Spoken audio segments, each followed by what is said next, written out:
കലുങ്കു വികസന സംവാദത്തിൽ കേന്ദ്രമന്ത്രി സുരേഷ് ഗോപി അപമാനിച്ചുവിട്ട കൊച്ചുവേലായുധന് CPIM വീട് നിർമ്മിച്ചു നൽകും. ജനങ്ങളുടെ പരാതി കേൾക്കാൻ നേരിട്ടെത്തി നാട്ടുകൂട്ടം കൂട്ടിയ സുരേഷ് ഗോപിക്ക് മുന്നിൽ പ്രത്യാശയോടെയായിരുന്നു കൊച്ചുവേലായുധനെത്തിയത്. എന്നാൽ വീട് നിർമ്മിക്കലല്ല തന്റെ പണിയെന്ന് പറഞ്ഞയച്ച ഗോപിക്ക് മാതൃകയാക്കാൻ പറ്റുന്ന തീരുമാനമാണ് CPIMന്റേത്.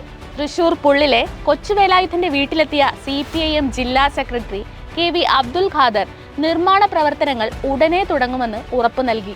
രാജപ്രജ ബന്ധത്തിന് പിന്നാലെയോടുന്ന കേന്ദ്രമന്ത്രി അപമാനിച്ചയച്ചത് ഇന്നാട്ടിലെ അടിസ്ഥാന വർഗത്തെയാണെന്നത് പകൽ പോലെ വ്യക്തം. സുരേഷ് ഗോപിയുടെ വാക്കുകളിലെ കാപട്യം മനസ്സിലാക്കാതെ വോട്ട് ചെയ്ത കൊച്ചുവേലായുധൻ ഉൾപ്പെടുന്ന ഒരു വലിയ ജനവിഭാഗത്തെയാണ് കേന്ദ്രമന്ത്രി ഇപ്പോൾ തള്ളിപ്പറയുന്നത്. വയോധികനായ സാധു മനുഷ്യന്റെ നിവേദനം കയ്യിൽ വാങ്ങാനോ തുറന്നു നോക്കാനോ മെനക്കെടാതെ തിരികെ അയച്ചതിന് MPയുടെ പണി ഇതൊന്നുമല്ലെന്ന ന്യായമായിരുന്നു കേന്ദ്രമന്ത്രിക്ക് പറയാനുണ്ടായിരുന്നത്.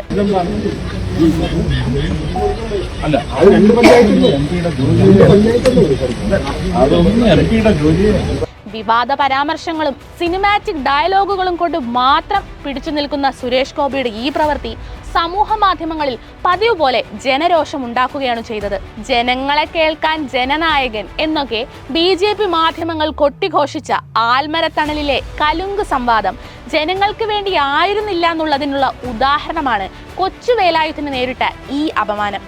പഴയ രാജവാഴ്ചയുടെയും മുതലാളിത്ത വേർതിരിവിന്റെയും ഒക്കെ അവശേഷിപ്പിനെ പൊടി തട്ടിയെടുക്കാൻ മെനക്കെടുന്ന ചിന്തകൾക്ക് മേൽ കനത്ത തിരിച്ചടിയാണ് CPIMന്റെ ഈ നടപടി.